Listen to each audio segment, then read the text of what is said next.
Today we are going to see third unit in civics, state government.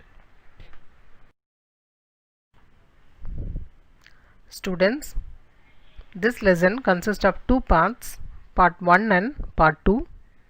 In part 1, you will be learning about the governor, chief minister and the council of ministers.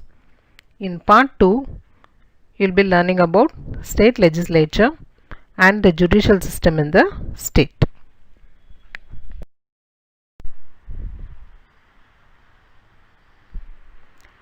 Let us see the learning objectives of this lesson. That is what you will be learning in this lesson. To acquire knowledge about the structure of the state government, to understand the powers and functions of the governor, chief minister, other ministers and speaker, to know about the state legislature, to understand the functioning of the judicial system in the state. You will be learning about all these very detailed in this lesson. See, in the last chapter you learnt about the central government. So this chapter you will be learning about the state government. Let us go to the introduction part of the lesson. The Constitution of India envisages for a federal government having separate system of administration for the union and the states. I hope you all know what you mean by constitution. You have learnt in your first lesson. Once again, it is a set of rules that guides how a country or state or other political organization works. Our constitution came into effect from 26 January 1950. So our constitution tells that we can have a federal form of government. What do you mean by federal form of government? That is two separate governments, one at the center and other at the states. That is having separate system of administration for the union and the states. At present you have 28 states and 9 union territories and one national capital territory known as Delhi in India. So our constitution contains provisions for the governance of both the union as well as states separately. The structure of the state government as formed in the center consists of 3 branches.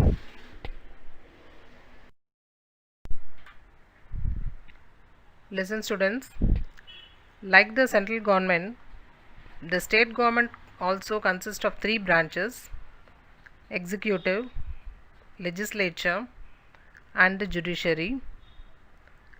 Under executive comes governor, chief minister and council of minister. In legislature wing you have 2: legislative council upper house and legislative assembly lower house. Under judiciary comes high court, district courts and other courts.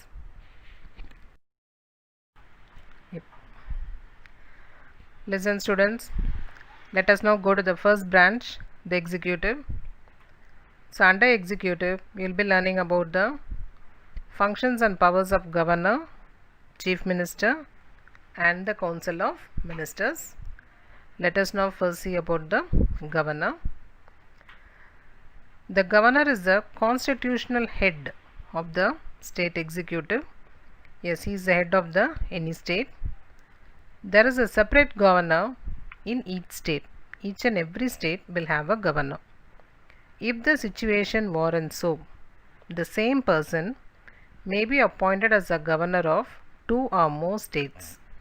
If a need arises and during the time of emergency, the governor of one state can act as a governor for 2 or more states. Article 154 vests the executive power of the state in the governor. The executive power of the state lies in the hands of the governor according to the article 154.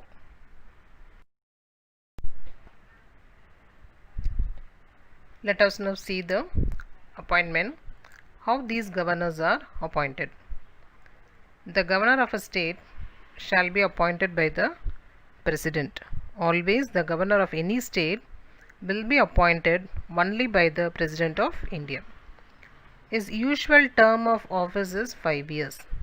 That is, he will be in duty, he will be in office for the duration of 5 years, but he holds office during the pleasure of the President. Suppose if the President is willing to continue his power, he can be in duty till the will of the President. The governor does not belong to the state where he is appointed. That is, it is not necessary that one state governor should not be the citizen of that particular state. He can belong to any state in India. He can also be transferred from one state to another by the President. During his period of duty time, it is not necessary that for that full 5 years you should be the governor of that particular state. He can also be transferred if the need arises by the President. He can also resign any time by addressing his resignation to the President. Suppose if the governor is not willing to continue his duty for the full 5 years, he can very well give his resignation to the President and he can come out of his job. The legislature of a state or a high court has no role in the removal of a governor. The legislature of a state or a high court has no role in the removal of a governor. Every power lies only in the hands of the President.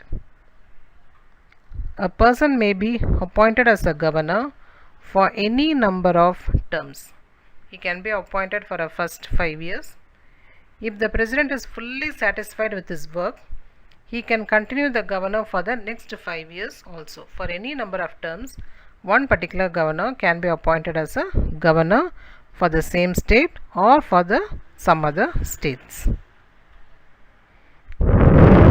Two conventions have been set up in the matter of appointing a person as governor of a state. That is, 2 points should be keeping in mind.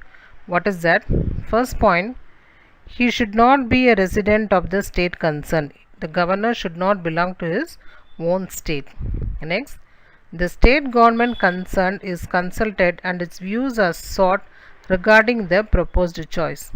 The state government concerned is consulted. Particular state government's opinion should be asked before selecting and appointing a person as a governor.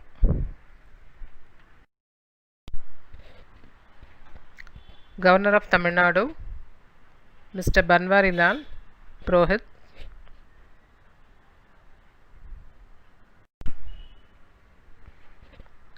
See the picture. Who is she? Yes, the Lieutenant Governor of Puducherry, Dr. Kiran Bedi.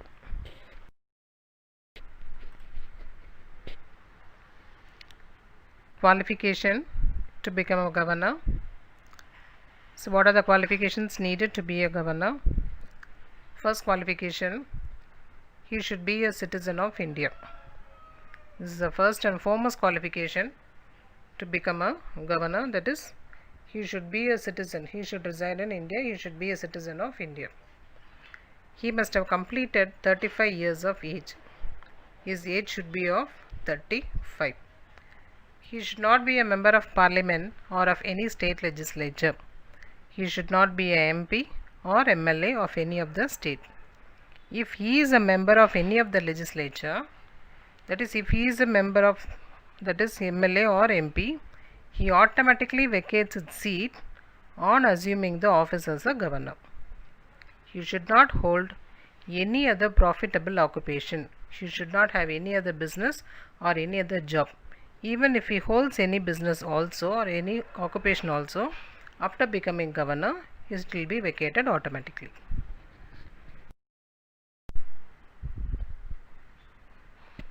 Let us now see the various powers and functions of governor. The governor can exercise the following powers. They are executive power, legislative power, financial power, judicial power, discretion power, and emergency power. Let us now see the executive powers of the governor. First one, he appoints the leader of the majority party in the state legislative assembly as the chief minister of the state.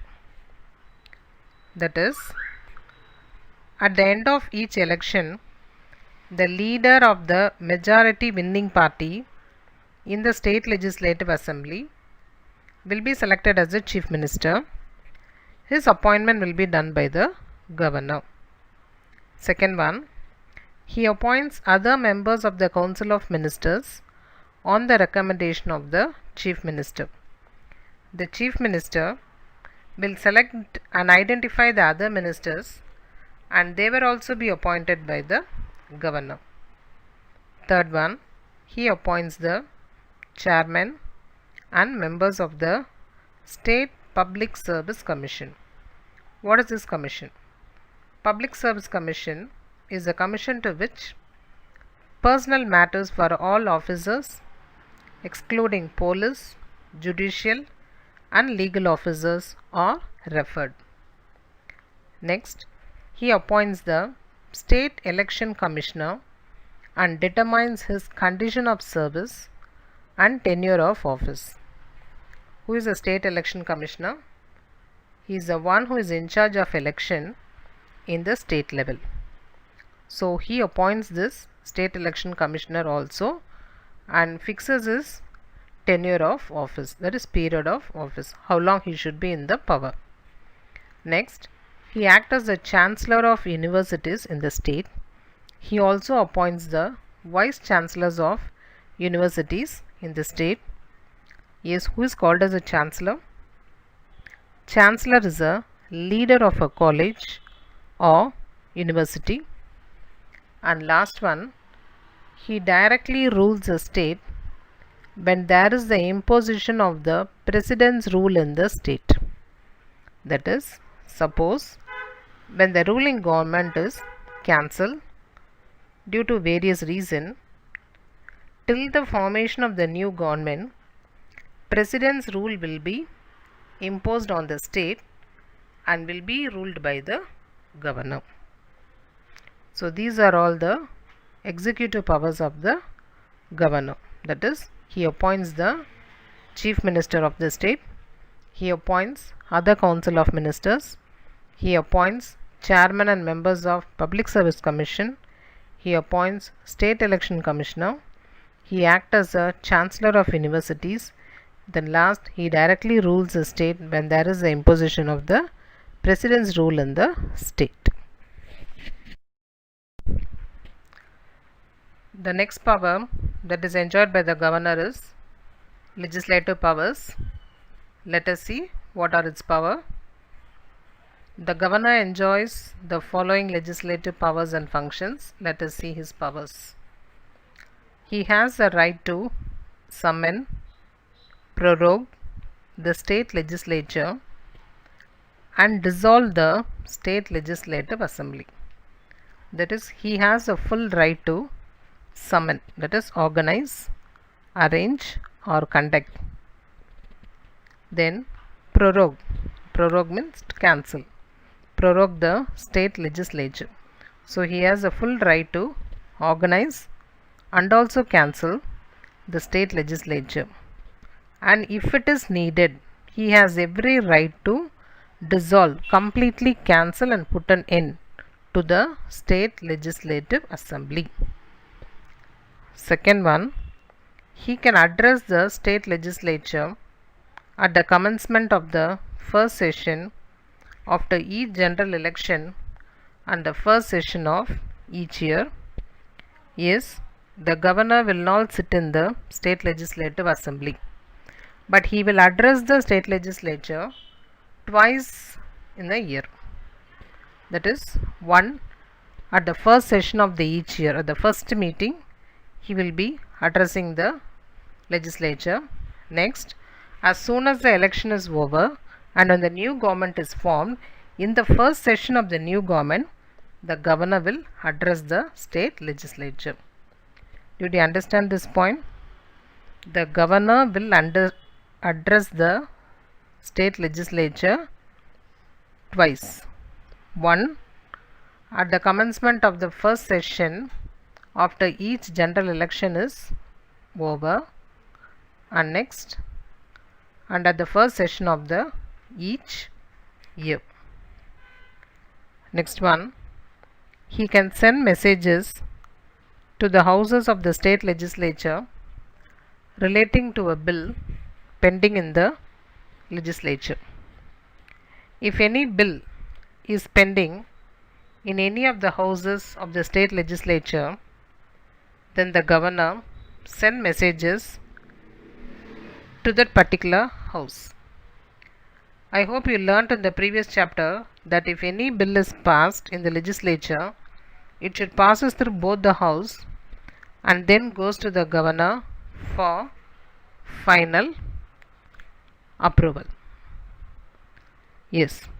Next, he can appoint any member of the legislative assembly to preside over its proceedings when the offices of both the speaker and the deputy speaker fall vacant.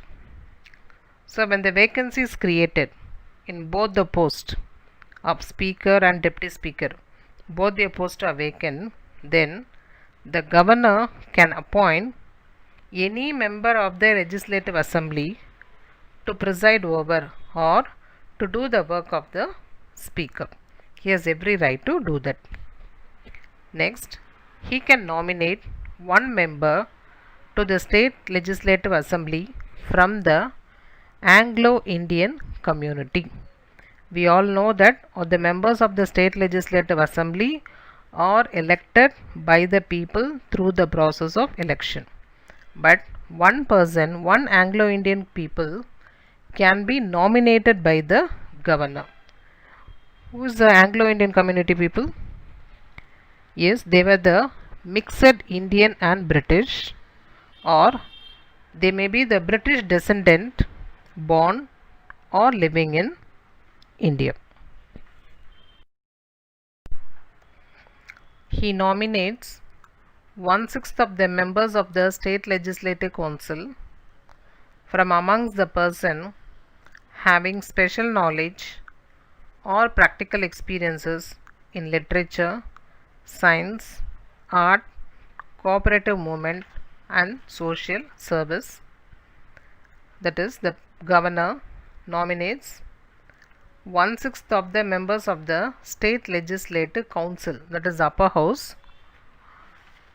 Who are the members he has the power to appoint is the persons who are experts in the field of literature, science, art and social service. They need not be the politicians. It is enough that they are experts in the various fields like literature, science, art, cooperative movement and social service. Next, every bill passed by the state legislature will become law only after his signature.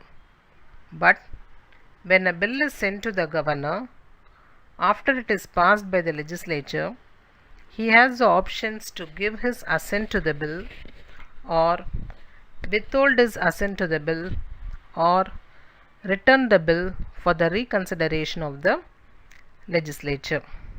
That is, every bill, every law or every act passes through both the houses and then it will be sent to the governor for final approval.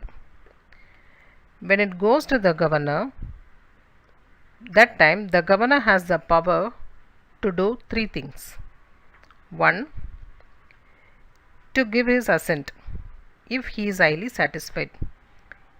If the bill passed is satisfied by the governor, then he will give his signature. If he is not satisfied, then he will withhold it. That means without signing, he will keep it. Third, if it is highly dissatisfied, what he will do is he will return the bill for the reconsideration. Did you understand this point, student?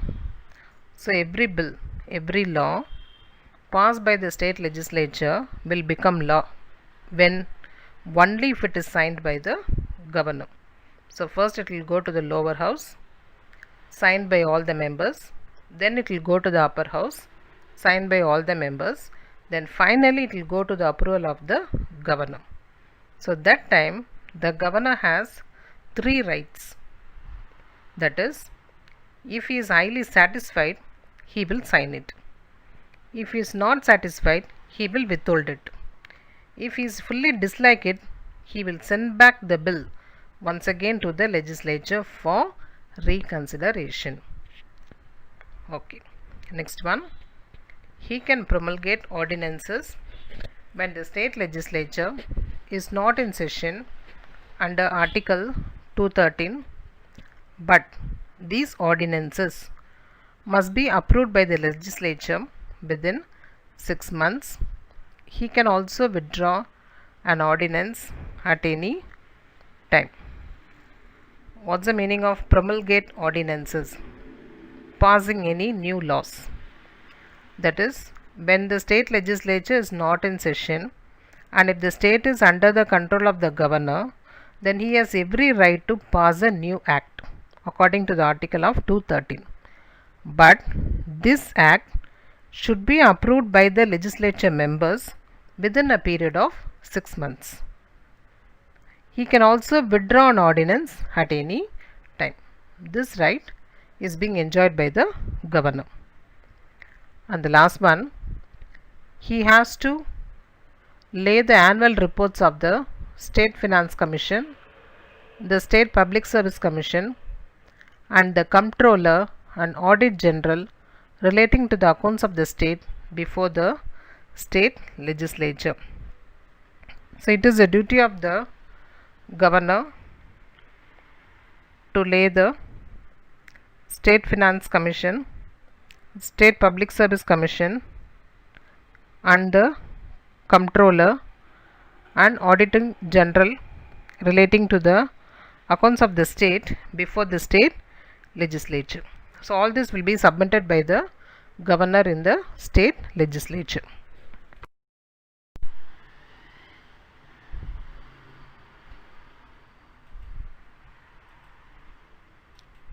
Yes, let us see the next power, financial powers. So what are the powers enjoyed by the governor in the field of finance? The annual budget and the supplementary budgets are introduced by the governor. What do you mean by budget? Yes, budget is a estimated income and expenditure of a government for one particular year is called as a budget. Even in your family, your father may put a budget with his total income that he is receiving. Certain amount he has to spend it and certain amount he has to save. Same thing, each and every central government and the state government will create a budget every year. So those budgets are prepared by the finance ministers and it will be introduced by the governor in the respective state and by the president in the center. Next one, money bills can be introduced in the legislative assembly only with this prior recommendation. What do you mean by money bills? It is concerned with all financial matters like taxation, public expenditure, etc. So anything can be introduced by the chief ministers and other members, but it can be put into practice only after the assent of the governor. Next, he can make advances out of the state contingency fund to meet any unforeseen expenditure. What do you mean by state contingency fund? So in every budget certain amount of money will be allotted and kept separately to meet the unforeseen expenditure at the time of emergency. So this amount can be fully used by the governor.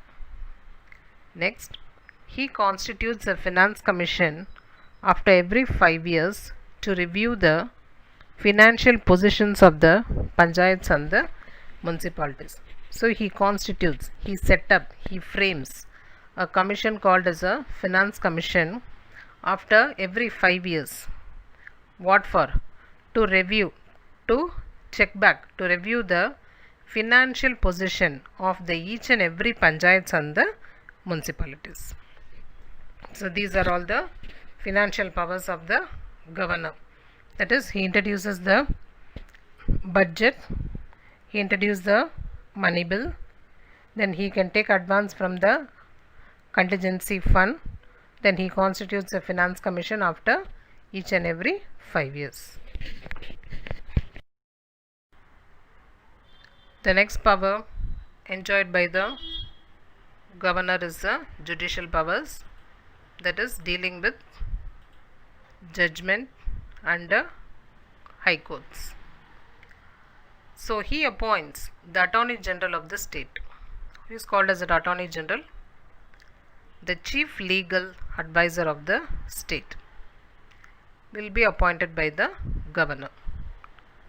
Next, he makes appointment, postings and promotions of the district judges in consultation with the state high court.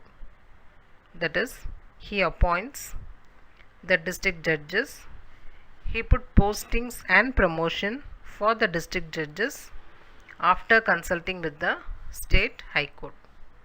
Next, the chief justice of the high court in the state is appointed by the president in consultation with him.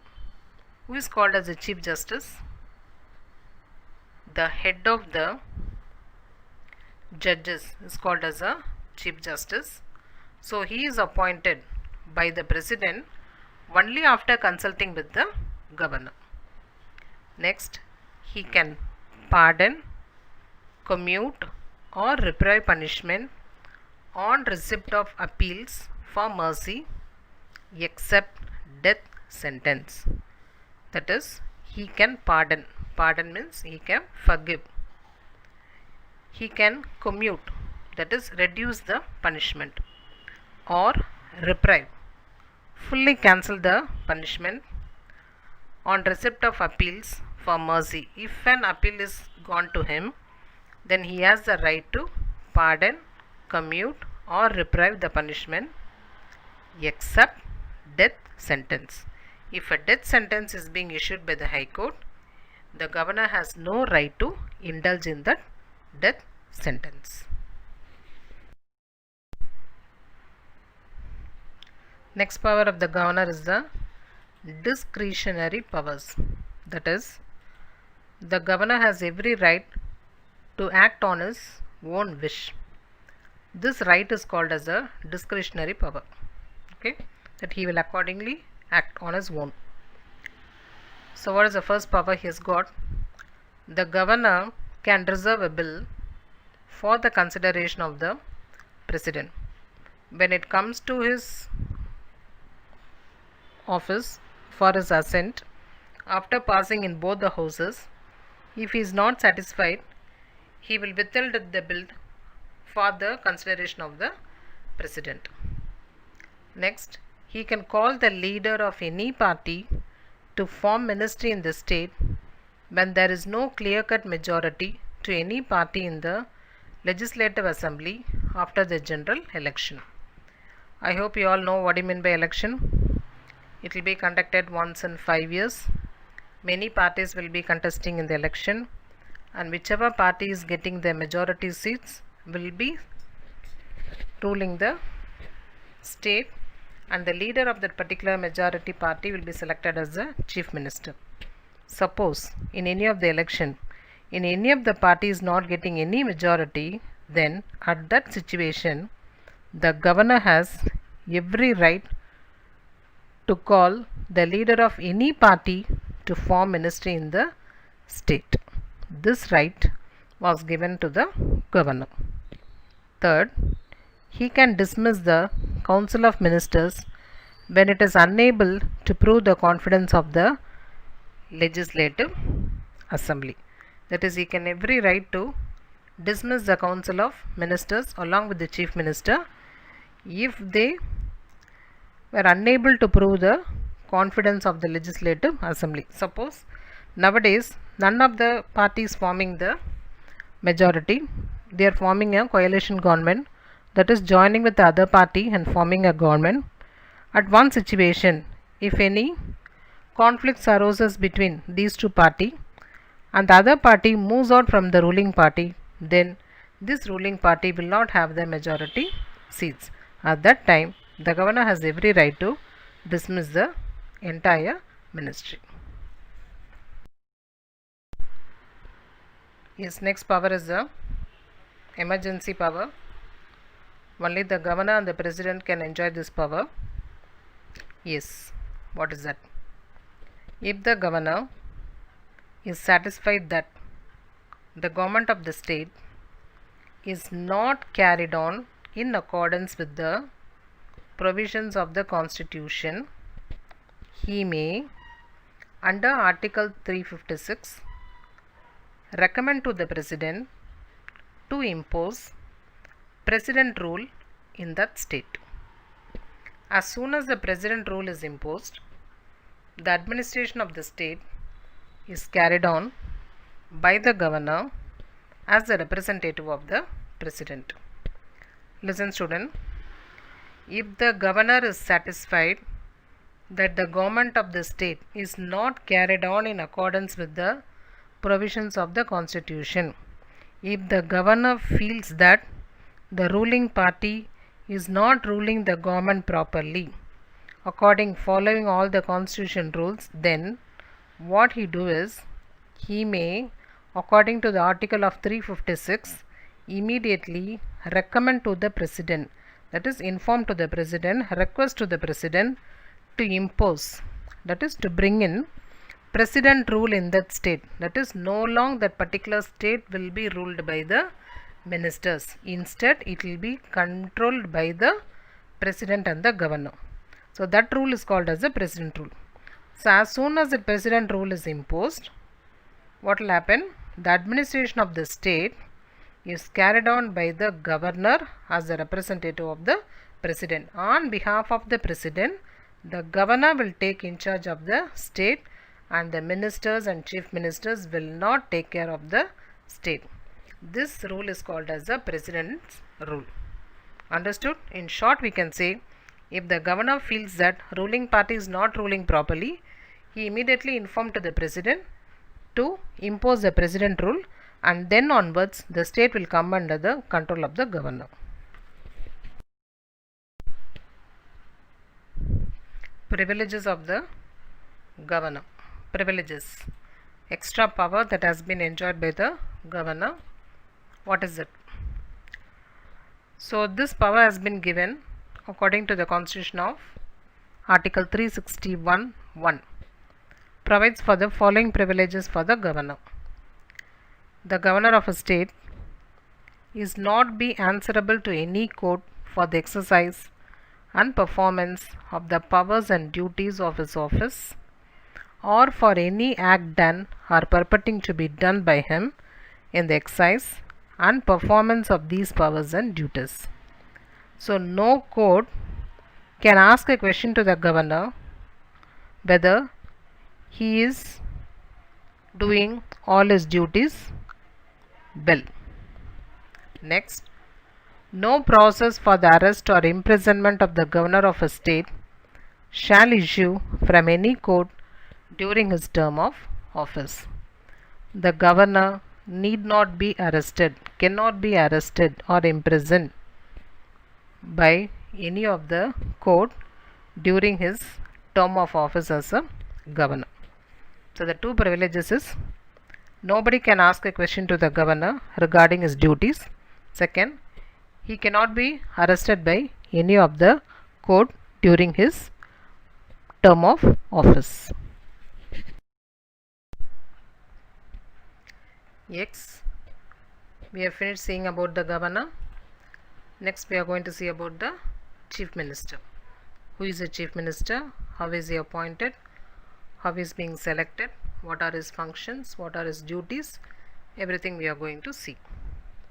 So, in the scheme of parliamentary system of government provided by the constitution, the governor is the nominal executive authority and the chief minister is the real executive authority.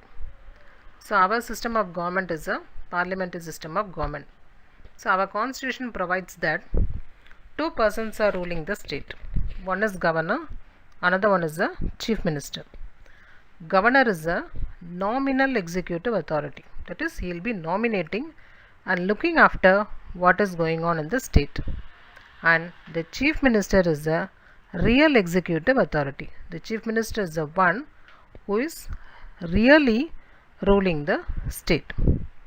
Yes, the governor is the head of the state while the chief minister is the head of the government. Both are heads, but governor is the head of the state, that is nominated, while the chief minister is the head of the government, that is he will execute it.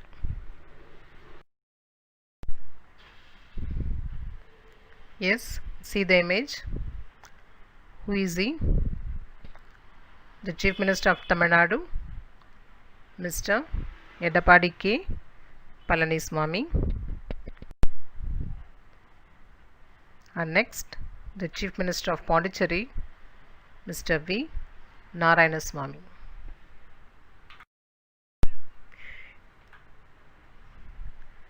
See, here is a list of all the 30 chief ministers of India.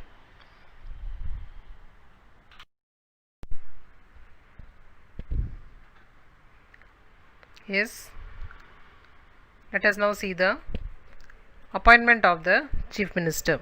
How the chief minister is being appointed. The chief minister is appointed by the governor of the state. Yes, each and every state's chief ministers are appointed by the governor of that particular state. The term of the chief minister is not fixed. The term, how long they will be in power, is not fixed. Actually, their ruling period is 5 years, but if any unforeseen situation arises in between, then they have to dissolve their ministry. So only they are telling that the chief minister's term of office is not fixed. He may remain as a chief minister as long as he enjoys the support of the majority of the members of the legislative assembly. Yes, the chief minister can be act as a chief minister as long as he gets the support of the majority of the members of the legislative assembly. If any of the members come forward to withdraw their support, then the chief minister cannot be in his power. Next, he has to resign when he loses confidence of the majority in the assembly.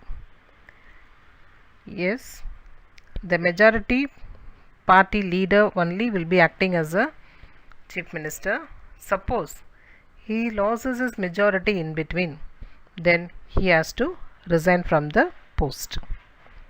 Normally he completes 5 years term like other members in the legislative assembly. Yes, his period is normally for 5 years. He can be in a post as chief minister for a period of 5 years.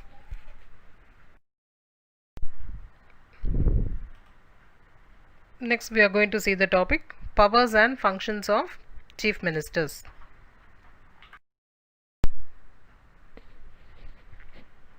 Yes, first power relating to the council of ministers. Relating to the council of ministers, what are the power exercised by the chief minister?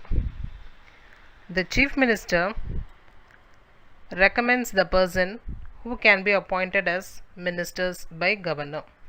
As soon as becoming the chief minister, the first duty what he will do is he will select his other ministers and make those ministers to be appointed by the governor. He allocates the portfolio among the ministers.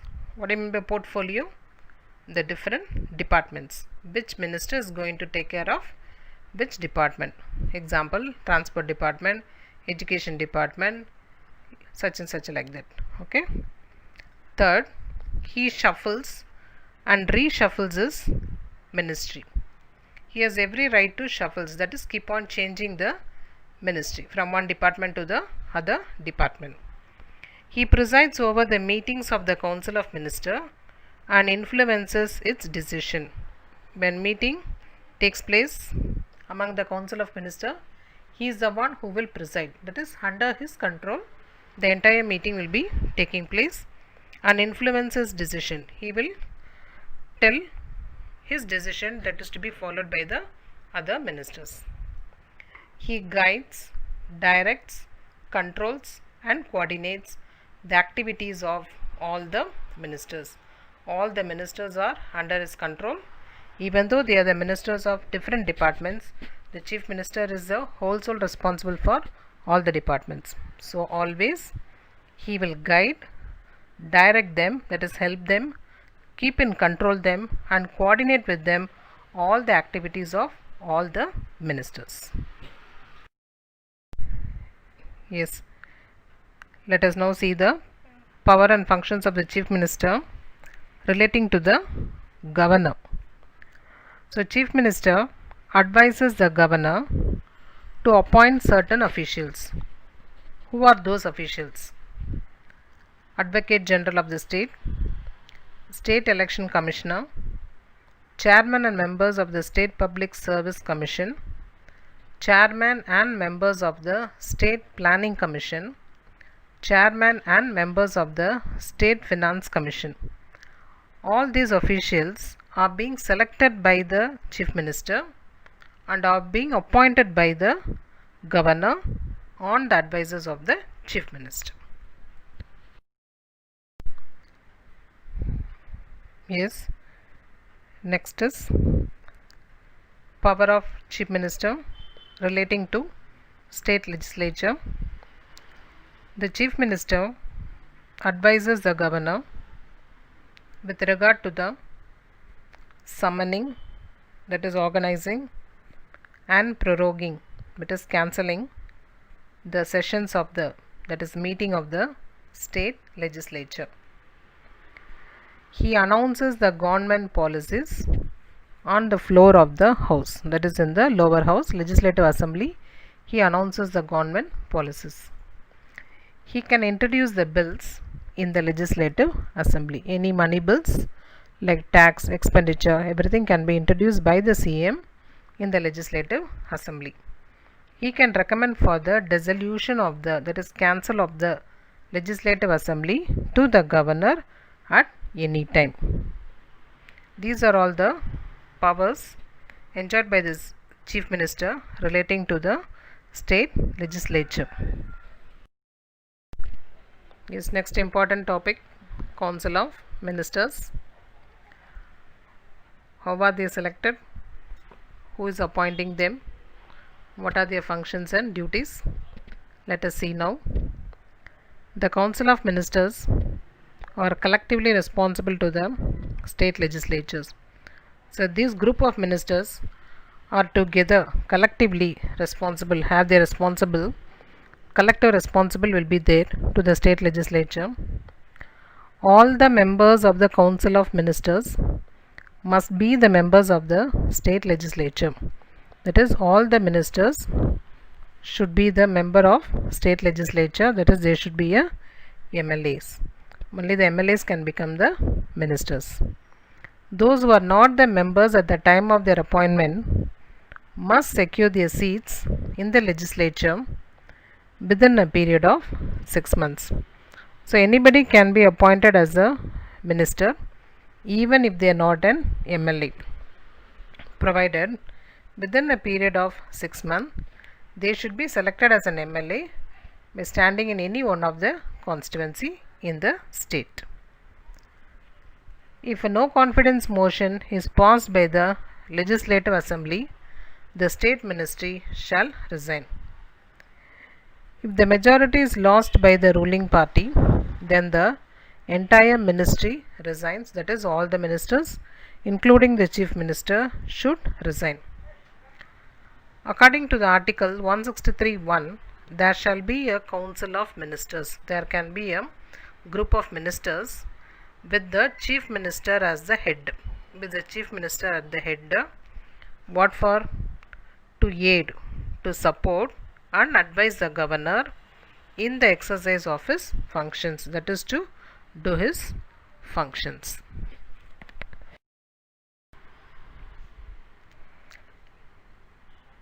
Let us see the other provisions relating to the ministers. Article 164(1) holds that the chief minister shall be appointed by the governor. Not only the chief minister, and other ministers are also appointed by the governor.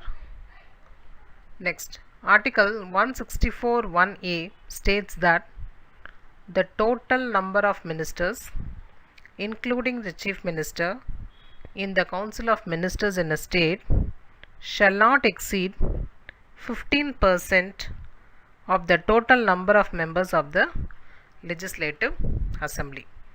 The total number of ministers in a particular state should be only 15% of the total members of the legislative assembly. Yes. Next we are going to see the functions and powers of the council of ministers. What this council of ministers together functioning? It formulates and decides the policies of the state and implements them effectively. All the policies for the states are decided by this council of ministers and are being implemented very effectively. It decides the legislative programs of the legislative assembly and sponsors all important bills. All the legislative programs will be decided in the legislative assembly by this council of ministers. It controls the financial policy and decides the tax structure for the public welfare of the state. Keeping in mind the financial situation, the council of ministers decides the tax structure whether to increase or decrease for the public welfare of the state. It makes the important appointments of the heads of departments. They make appointment with all the important heads of other departments. It discusses and takes efforts on the dispute with other states. If any disputes or fight or misunderstanding arose with other states, then this council of ministers sit and discusses and take efforts. It frames the proposal for incurring expenditure out of state reserves. Out of the total income received, they sit and discuss for the proposal for incurring the expenditure, that is for spending for the welfare of the people. It decides all the bill, whether ordinary bill or money bills, to be introduced in the legislative assembly. All the bills that has to be introduced will be decided only in the legislative assembly by these council of ministers. Each minister of the council of ministers supervises, controls and coordinates their own department concerned. Each and every ministers have the whole sole responsibility of their own department. They supervise, controls and coordinate with their own departments concerned. Annual financial statement, called as the budget, is finalized by the council of ministers. These are all the functions and powers of the council of ministers.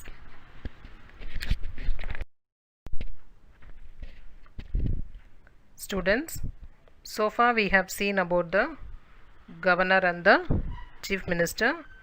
What are their powers, what are their functions, how are they appointed, etc. Lesson is not yet over, students. It will be continued in part 2.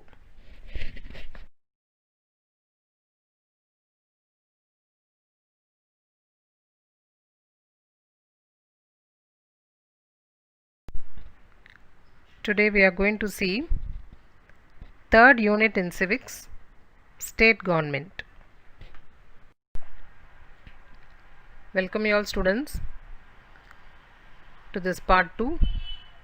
We have already seen about governor and chief minister in part 1. Let us now see about the state legislature. State legislature. The constitution provides a legislature, that is Sattamandram, for every state. This legislature is of two types, unicameral and bicameral. Most of the states have only unicameral legislature, that is legislative assembly, lower house. Some state has bicameral legislature.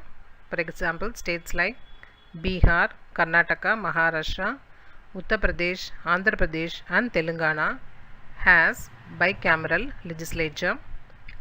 The lower house, that is legislative assembly, represents the people of the state. The upper house, legislative council, represents special interests like teachers, graduates and local government. So the lower house consists of members of the legislative assembly elected by the people, whereas the upper house legislative council represents special interests like teachers, graduates and local governments. They are nominated but not elected and selected. See the chart given. Can you understand this? See the legislature. It is of two types, unicameral and bicameral. Unicameral, that is only legislative assembly, it is a lower house, and bicameral, it is two, legislative assembly and legislative council. Legislative assembly is a lower house, legislative council is the upper house. States like Tamil Nadu, Kerala, Madhya Pradesh, Rajasthan and Odisha follows only unicameral legislature method, whereas states like Bihar, Karnataka, Maharashtra, Uttar Pradesh, Andhra Pradesh and Telangana has bicameral legislature. Here in unicameral, people represents the state. In bicameral, teachers, graduates and local governments represents the state. See the picture. Tamil Nadu Legislative Assembly.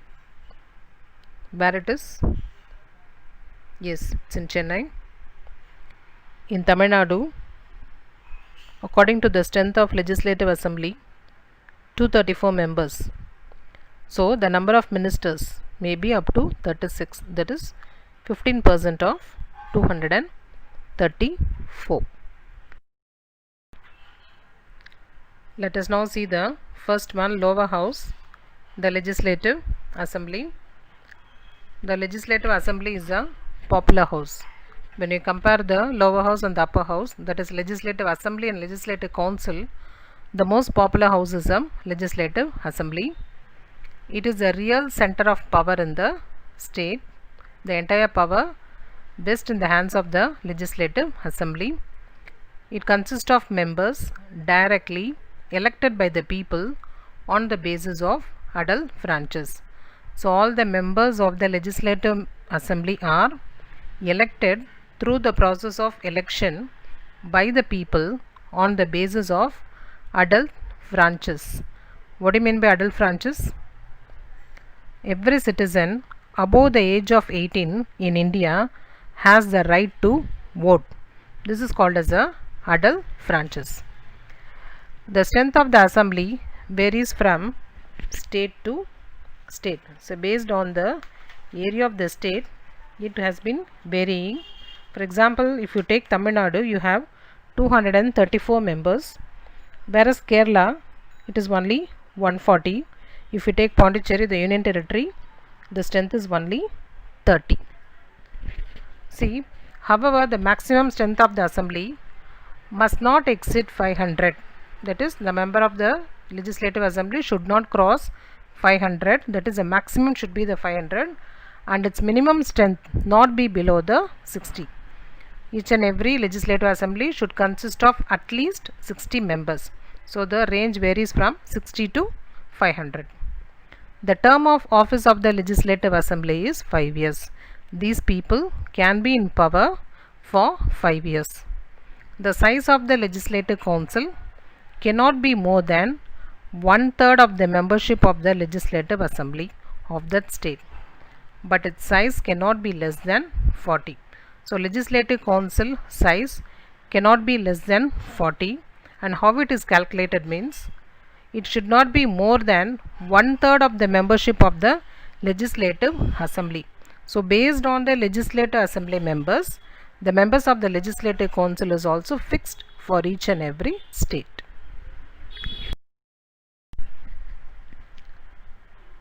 Let us see the composition of Tamil Nadu Legislative Assembly. The Legislative Assembly of Tamil Nadu consists of 235 members. So totally how many members are there in Legislative Assembly of Tamil Nadu is 235. Out of this, 234 members are directly elected by the people from the various constituencies on the basis of adult franchise, and one member is nominated by the governor from the Anglo-Indian community.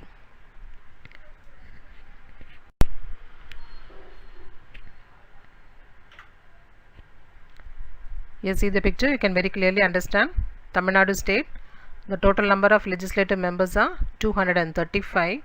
Out of this, 234 are elected members on the basis of adult franchise, and one is nominated member, and that is also a Anglo-Indian, and this Anglo-Indian is being nominated by the governor.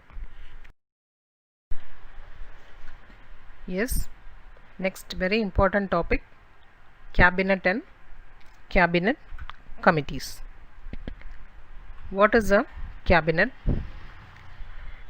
Cabinet is a smaller body and it is a nucleus of the Council of Ministers. It consists of only the cabinet ministers. Who were called as the cabinet ministers? They were the senior and most important ministers. It is a real center of authority in the state government. Yes, they have the entire power, authority. The cabinet works through various committees called cabinet committees.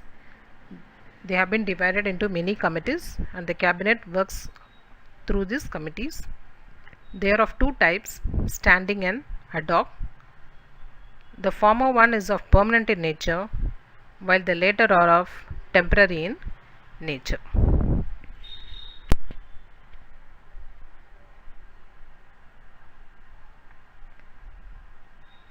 Yes, see the chart given here. The cabinet ministers, what is called as a cabinet?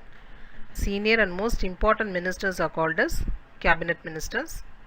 So this cabinet is nothing but a group of council of ministers. They are of two types, standing and ad hoc. Standing are permanent in nature and ad hoc are temporary in nature. Let us see another very important topic, the speaker. Who is the speaker? He is the presiding officer of the Lok Sabha. So the Legislative Assembly elects two of its members, one as the speaker, another one as the deputy speaker. The speaker may be removed from office by a resolution of the assembly after giving a 14 days notice. How the speaker can be removed from office? By a resolution by letter passing the assembly after giving a 14 days notice.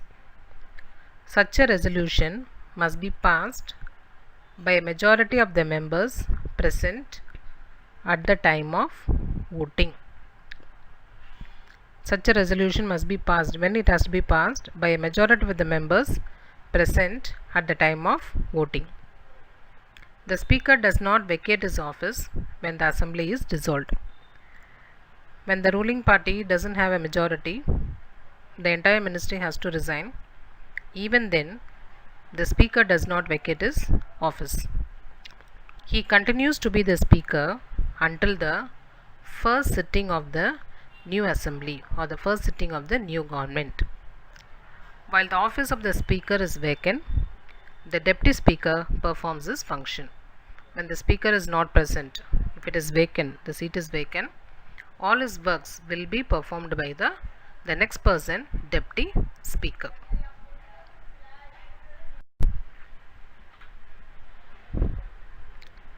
See the picture. The one who is sitting at the center, see it is marked in red. That particular person is called as a speaker. See, all the other ministers and MLAs are sitting down, including the chief minister, and the speaker is presiding the Lok Sabha meeting.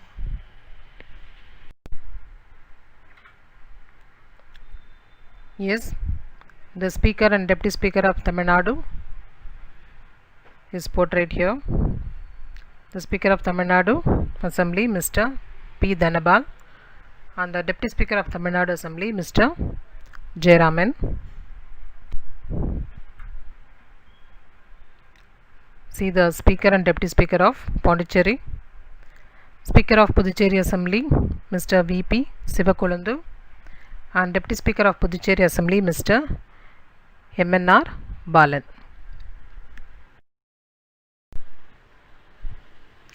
Next, let us see the upper house, the legislative council, the Vidhan Parishad, that's the legislative council. It forms a part of the state legislatures of India.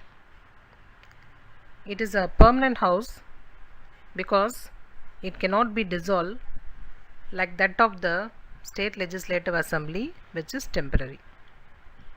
Every member of this legislative council, that is MLC, serves for a 6-year term. The term of office is 6 years, not 5 years as that of the MLAs. 1/3 of members expire every 2 years. For every 2 years, 1/3 of the members get retired. MLCs must be citizens of India, not under 30 years of age. So to become the member of legislative council, the person, the Indian citizen, should be of 30 years of age. Another qualification is mentally sound, that he should be mentally strong. That means he should not be mad, and his name should be in the voters list. His name should be in the voters list of the state from which he or she is going to contest in the election.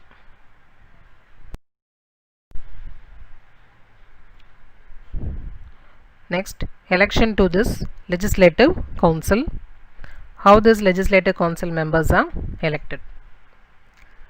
1/3 of the members are elected by local bodies, and 1/12 of the members are elected by graduates of the universities in the state. Another 1/12 of the members are elected by graduate teachers. 1/3 of the members are elected by the members of the legislative assembly, that is MLAs. 1/6 is nominated by the governor, who is eminent, who is expert in the field of literary excellence, art, social services, or cooperation.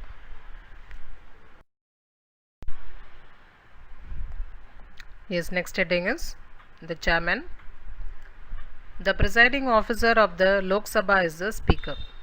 The same way, the presiding officer of the upper house is the chairman. The members elect a chairman and a deputy chairman from among themselves. So among themselves, they will be selecting one person for chairman and another person to act as a deputy chairman. In the absence of the chairman, the deputy chairman officiate the functions of the legislative council. If the chairman is absent, all his works and functions will be carried out by the next in charge person, that is the deputy chairman. abolition or creation of legislative councils. Article 169 deals with the creation or abolition of legislative council in a state. Yes, how it can be done. Article 169 holds that if the state legislative assembly, that is state legislative assembly, passes a resolution by a majority of not less than 2/3 of the members present and voting, and by the majority of total strength of the house, requesting the parliament to create or abolish the state legislative council, then the parliament may by law provide for the abolition and creation of the legislative council. That is, what they are trying to say is, if the members of the state legislative assembly passes a resolution and 2/3 of the members support that the legislative council should be formed or cancelled, they will pass a requisition to the parliament to create or abolish, and then the parliament may by law provide for the abolition and creation of the legislative council. So to create the legislative council or to abolish the legislative council lies in the hands of the members of the state legislative assembly. 2/3 of the members should support for either to create or to abolish.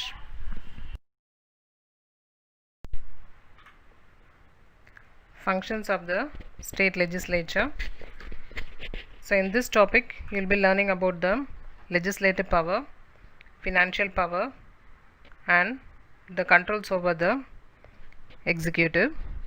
So before going into the legislative power, let us see this chart. Types of list in the constitution. There are 3 types of list: union list, state list, and concurrent list. What do you mean by this union list? There are certain items where only the parliament can make laws. So totally 98 items are there where only the central government or the parliament can make the laws. State list, it includes 59 items. That means each and every state legislatures can make the laws. And third one is a concurrent list. It is a law where both the state and the central government can make it. It includes totally 52 items.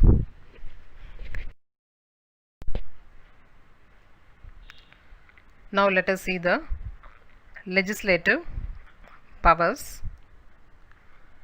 The state legislature can pass laws on all subjects mentioned in the state list as per the constitution. Now we understood what I mean by the state list. That is, only the state legislatures can make laws, and it includes the 59 items. Then it can also pass laws on concurrent subjects. Yes, concurrent list, as I told, where both the state and the central government can pass the laws.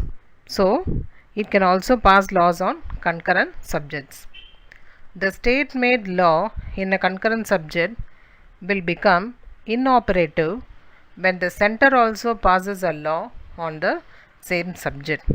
If a state government passes a law and the same law is once again passed by the central government, then the law passed by the state government will become a validless. Next, the passing of bill into law follows the same procedure as in the union parliament. How the bills are passed in the central government, in the parliament, the same procedure will have to be followed while passing a bill in the state legislature also. Every bill passes through 3 readings. Then it becomes an act with the governor's assent. So every bill, it passes through the 3 stages. Then finally it goes to the governor for his assent. Then it will becomes an act. Next, financial powers. The legislature controls the finances of the state. The finance control is only in the hands of the legislature of a particular state. The lower house enjoys greater power than the upper house in money matters. What is lower house? Yes, state legislative assembly. What is upper house? The state legislative council. When you compare these two, the lower house enjoys the greater power than the upper house in the finance matter, in money matters. Money bills can be introduced only in the lower house or the legislative assembly. It cannot be introduced in the upper house or the legislative council. No new tax can be levied without the sanction and permission of the assembly. You cannot levy any of the new tax. If at all you levy, it has to be get a proper permission from the legislative assembly. Next function, controls over the executive. The council of ministers is responsible to the assembly. Yes, we have seen this in the previous topic itself. The ministers have to answer to the questions asked by the members of the legislature. So whatever questions are put forth by the members of the legislature, they may be of the ruling party or maybe the opposition party, the ministers have to give their answers to them. They can be removed from office if the assembly passes a vote of no confidence motion against the ministry. So the legislature has to be cancelled when the no confidence motion was passed against them.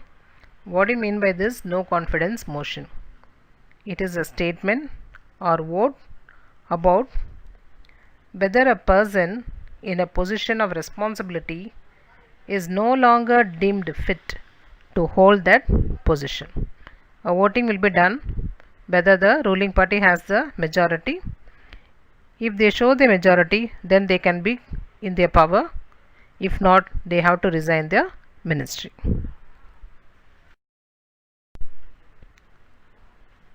Yes.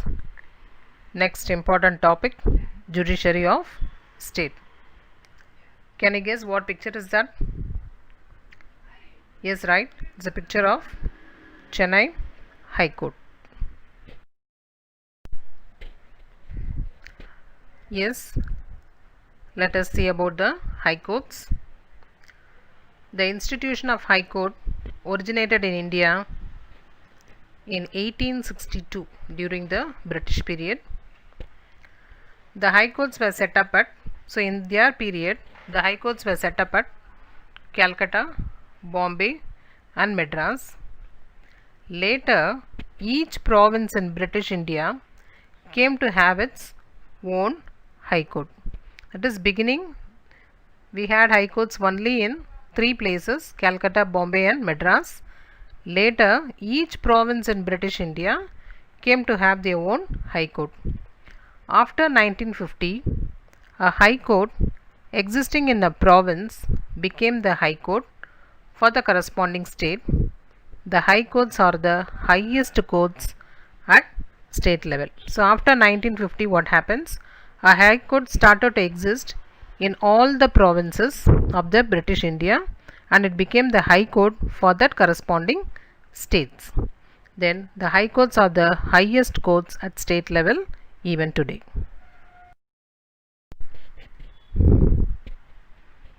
The Constitution of India provides for a High Court for each state. So each and every state will have a High Court. The 7th Amendment Act of 1956 authorized, that is sanctioned, the Parliament to establish one common High Court for 2 or more states, or for 2 or more states and a union territory. So one High Court will function for 2 states, or it can function for 2 states and for a union territory. For example, see the box there. For the states of Punjab, Haryana and for the union territory Chandigarh, you have a High Court only at Chandigarh. See this next example. For the states of Assam, Nagaland, Mizoram and Arunachal Pradesh, you have only one High Court, which is present in located in Guwahati.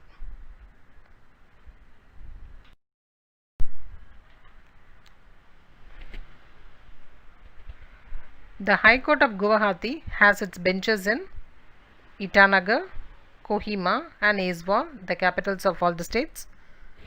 Then Delhi, though not a state, has its own separate High Court. Every High Court has a Chief Justice and a number of judges. Who is called as a Chief Justice? He is the head of all the judges. He is called as a Chief Justice. The number of judges varies from state to state. All the High Court will not have the same number of judges. It varies from one state to the other state. The number of judges of each High Court is determined by the President. The President will decide how many number of judges should be present in each of the state High Court. At present, there are 25 High Courts for 28 states and 9 union territories. Yes, next topic, jurisdiction and powers of High Court. See the tabular column. 3 new concepts are given there. What's the meaning of jurisdiction? It's nothing but legal power or authority. This jurisdiction is of 2 types. One is appellate and another one is the original. See the appellate. It refers to matter for which the particular court review the lower court decision. That is, cases coming from the lower court to the High Court. Original jurisdiction refers to matter for which the particular court is approached first. If the case comes first to the High Court, then those jurisdiction comes under the original jurisdiction. Let us now see in detail what you mean by original jurisdiction. The High Courts of the Presidency towns, that is Bombay, Calcutta and Madras, have both original and appellate jurisdiction, while other High Courts have mostly appellate jurisdiction. I explained to you what do you mean by appellate jurisdiction and original jurisdiction. These 3 towns, that is Bombay, Calcutta and Madras, will have both original as well as appellate, whereas other High Courts have mostly appellate jurisdiction. So only in matters of admiralty, probate, matrimonial and contempt of court they have original jurisdiction. What do you mean by all these 4? Only in matters of admiralty. Admiralty is cases concerning with ships or the sea and other navigable waters. Probate, cases concerning with will, that is assert. It is a legal process for reviewing the assert of a person. Matrimonial, cases dealing with marriage affairs. And next, contempt of court, being disobedient of a court of law and its officers. So all these 4 matters, they have only original jurisdiction. That is, these cases will go straight to the High Court. The Presidency High Court have original jurisdiction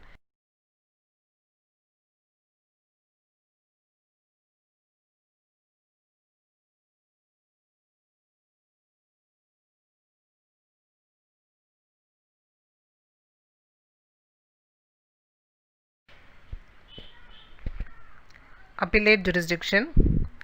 As courts of appeal, all High Courts entertain appeals in civil and criminal cases from their subordinate courts as well as on their own.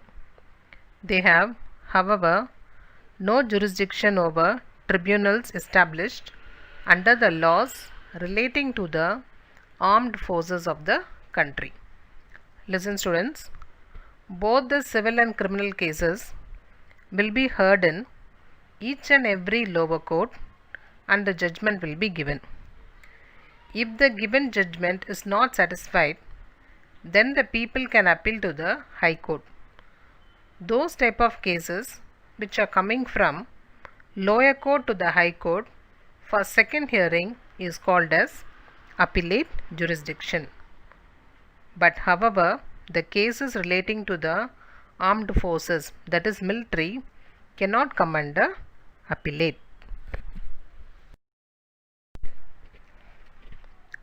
Next one, writ jurisdiction. What do you mean by writ? It is a legal order to do or not to do something given by a court of law. It is an order issued by the court either to do something or not to do. Under Article 226 of the Constitution, the High Courts are given powers of issuing the writs. So, the High Courts of each and every state are given power of issuing the writs according to the Article 226 of the Constitution. The writs are issued not only for the enforcement of the fundamental rights but also for other purposes. So don't think that the writs are issued only to enforce all the fundamental rights given for us by the Constitution, but it can also be issued for some other purposes also. In exercise of this power, a court may issue the same type of writs, order or direction which the Supreme Court is empowered to issue under Article 32. What method the Supreme Court is following in order to issue the writs, order or direction, the same procedure the High Court also will follow in exercise this power. The jurisdiction to issue writs under this article is larger in the case of the High Court. Issuing of writ is larger in the case of the High Courts.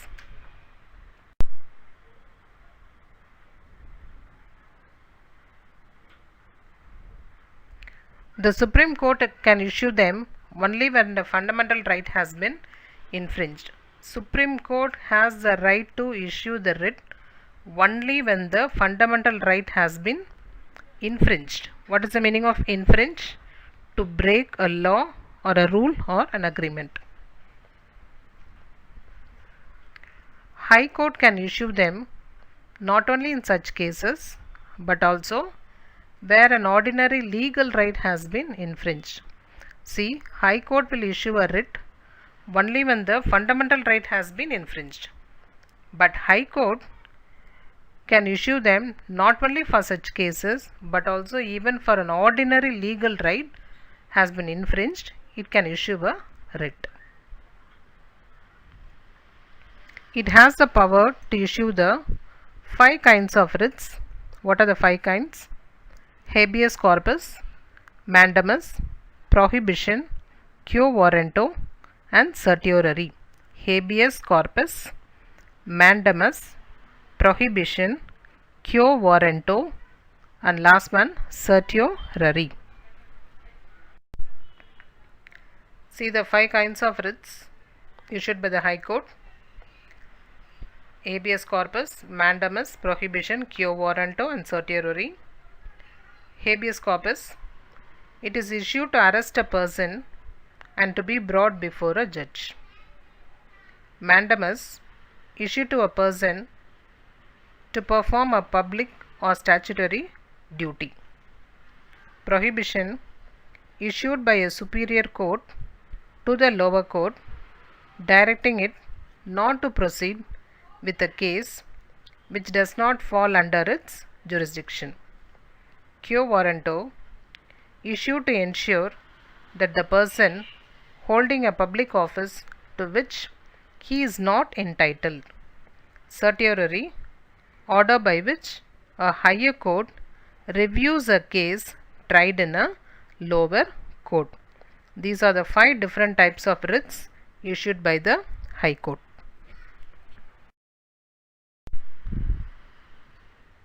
Next one, last one, supervisory jurisdiction.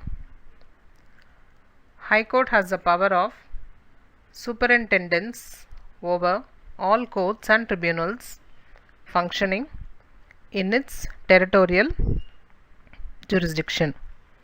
That is, High Court supervises over all lower courts which comes under its control except the military tribunals. So what are the supervision it's going to do?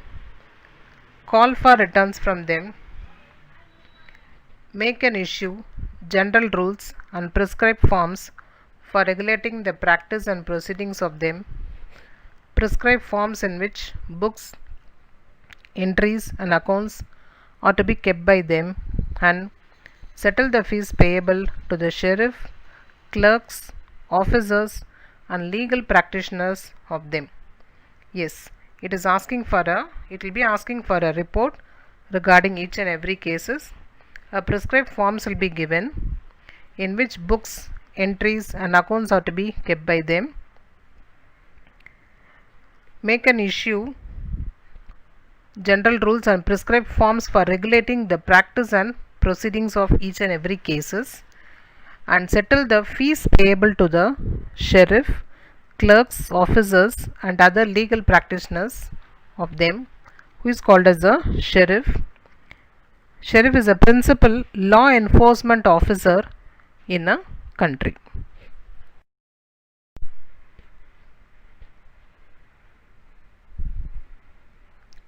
Is court of record.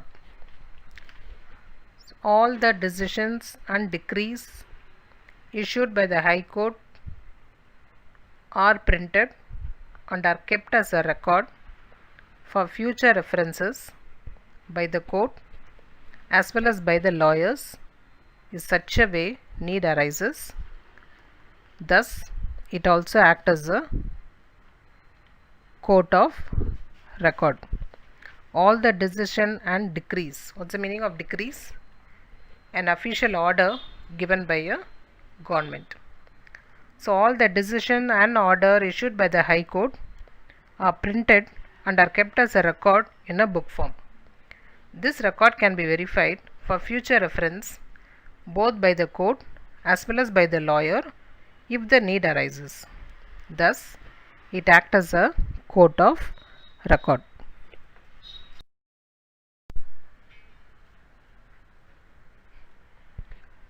Yes, we have come to the end of the lesson, conclusion. So recollect what all you have learnt in this lesson.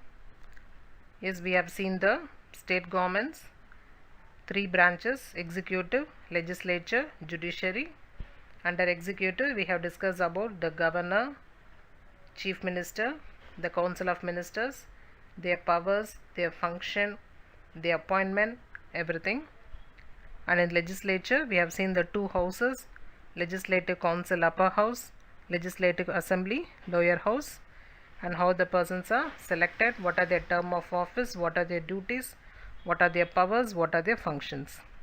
And judiciary, we studied about the High Court, District Court, Supreme Court, various jurisdictions, appellate, original, writ, supervisor department, and also the court of record. I hope you understood all the concepts very clearly. Thank you, students. I'll meet you again in the next chapter.